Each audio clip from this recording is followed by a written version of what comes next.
Hi, Kate from Prezly here to take you through the feature updates from the past month. So the first update is that you can now more easily follow up with people who have received a campaign from you by looking at the campaign report. You can narrow it down by these tabs here. So for example, you might want to look at people who have opened the campaign but not really covered it, and select people to follow up with from the list, or use the checkbox at the top to select them all at once. When you click email at the bottom here, it will create a new email campaign with those contacts already pre-filled. If you click resend, it will just copy this campaign that they've already had and open that up with those recipients pre-filled. So that means you can change the subject line, change the contents how you like, and then just go as you normally would with the campaign from there. Update 2, global search. You can open this up by pressing Command-K if you're on the Mac, or Control-K if you're on Windows. There's also a little shortcut search bar in the top left here. Global search searches everything in your account, including, as of now, settings. So for example, if I want to look at site contacts, I can now type that in here. And when I scroll down at the bottom, if there's any matching settings, they'll appear here. It also surfaces helpful things like help articles, so it's a useful tool to have.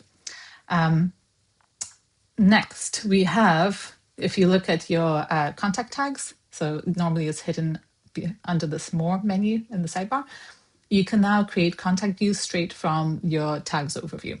So for example, I want to select anyone who covers these areas and there's a journalist, and I can create a contact view straight from there. It'll give me a few options to take through, and then I can just click OK, and it automatically creates a contact view for me that I can then save and reuse again and again. If you're not familiar with contact views, I highly recommend checking them out. It's just a really easy way to save, for example, media lists that you want to use across your team. And what's really cool about it is that if you save this view, and then later on, you create a new contact or import new contacts that match the parameters of the saved view. So for example, they match one of these tags, it'll automatically be added to this view. And that means anyone can just come here, select them all, and send a campaign to these people really easily. If you're ever looking for contact views, just go to your contacts. They're all stored behind this little drop down here, as well as some default ones at the top.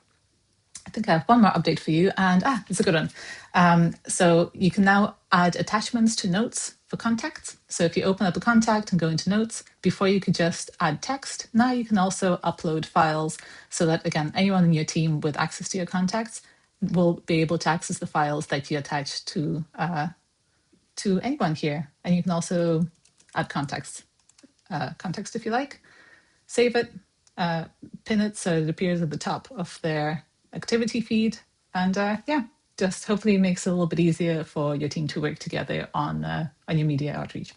So thank you very much for watching this far. I hope these things help. As always, if you have any feedback, let us know using the little chat bubble below, and see you next time.